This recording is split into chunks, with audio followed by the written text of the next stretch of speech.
নমস্কার, আমি রিপা। দারুণ স্বাদের রেসিপিতে সবাইকে সুস্বাগত। আমি আজকে এইরকম পাবদা মাছের ঝাল বানাতে চলেছি। কিভাবে করছি, কেমন করে করছি তা সমস্ত কিছু ভিডিওর আকারে দেখিয়ে দিচ্ছি। পাবদা মাছের ঝাল বানানোর জন্য আমি কিছুটা পরিমাণে পাবদা মাছ নিয়েছি। সেই মাছটাকে আমি হলুদ, লবণ আর সরষের তেল মাখিয়ে সুন্দর করে মেখে রেখে দেব। তেলটা অবশ্যই মাখিয়ে নেবে, না হলে কিন্তু ভাজার সময় অনেকটা ফোটে। তেল মাখিয়ে যখন ভাজবে দেখবে অতটা ফুটবে না।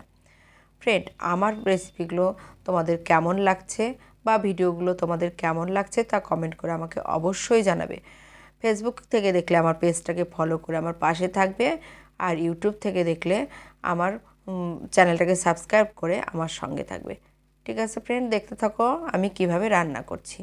দেখো, এবারে মাছের মশলার জন্যে একটা মশলা করে নেব। তার জন্যে কাজু, কিশমিশ, কাঁচা লঙ্কা, আদা, জিরা, একটু নারকেল কোচানো আর দেখো পোস্ত নিয়ে নিয়েছি।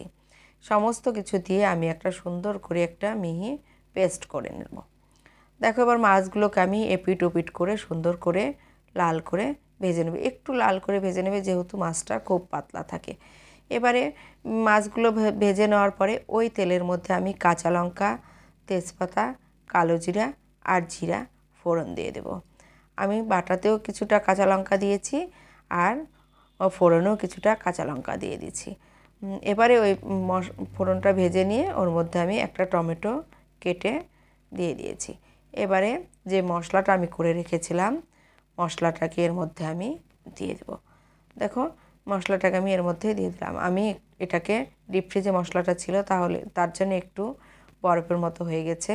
যেহেতু মশলাটা আমি একটু কাল রাতে করে রেখেছিলাম, দেখো তাতে কিছু হবে না। এটা তেলের মধ্যে গরম অবস্থায় এটা গলে যাবে। এর মধ্যে আমি একটু হলুদ, একটু লবণ আর একটু চিনি দিয়ে মশলাটাকে সুন্দর করে আমি কষিয়ে নেব। দেখো মশলাটাকে ওর মধ্যে দেখো মশলাটা সুন্দর করে কষিয়ে নিচ্ছি। দেখো তেল বেরিয়ে গেছে, মশলা আমার প্রায় কষানো হয়ে গেছে। এবারে আমি পরিমাণ মতো এর মধ্যে জল দিয়ে দিলাম। জল দিয়ে ঝোলটাকে আমি এবার ফুটতে দেব। দেখো ঝোল ফুটে গেছে। এবারে যে মাছগুলো আমি ভেজে রেখেছিলাম সেই মাছগুলোকে আমি এর মধ্যে দিয়ে দেব।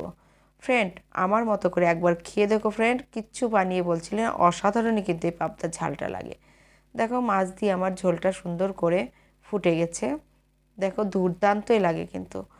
আমি যেসব মশলা ইউজ করলাম এই মশলাগুলো দিয়ে তুমি একবার করে খেয়ে দেখো ফ্রেন্ড, কিচ্ছু বানিয়ে বলছি না। এই পাবদার ঝাল দিয়ে তুমি গরম গরম ভাত অসাধারণভাবে খেয়ে নিতে পারবে। দেখো এর মধ্যে আমি এবার ধনেপাতা কুচি দিয়ে দিলাম। শীতের আমেজ, ধনেপাতা না দিলে কি হয় বলো?